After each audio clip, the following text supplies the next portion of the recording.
عاجزي یو ورځ به کمیس نو بازار کې خصو ویلنګ واخ یو دکاندار لورغه سلام چې په واچو هغه پیژندو دې دکاندار نه لاړو بل دغه نه لاړو بل ځکه په دې بګیده چې د اسمره دې خلافت د وجه نسمه سره گزارو کې پیسې والي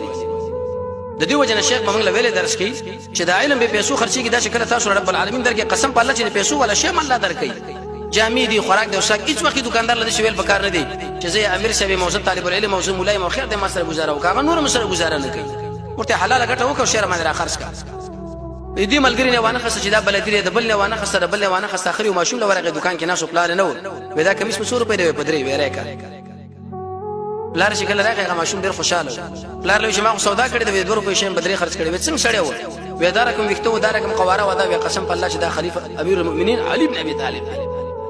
بیرته به 100 روپے راوړل روپے څه به کله راوړل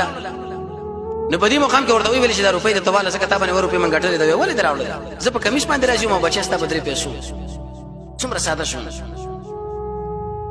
یو ورځ په بازار کې دا بوجیر اب شاکړ کور لراوړل ملګری ورته منګر سره وړي نه صاحب العيال اولا به څوک چې د بچو والا دی هغه ډیر لایق چې دا را بار شي تاسو مبارک وي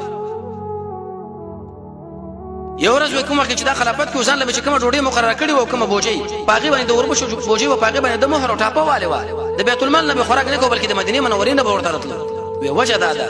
چې اسنه د بیت المال د مال کې زه هغه خوراک نه کوم ترڅو چې پستر باندې پیژندل نه چې دا حلال ده کدا حرام کله هغه وخت بیت المال خصوصي حلال ځکه صحابه و دومره احتیاط منګو تاسو به دې کې څه کې نه سکریم استعمالو پتن لګي چې بای کې شی ورچول کېږي خارج نه راځي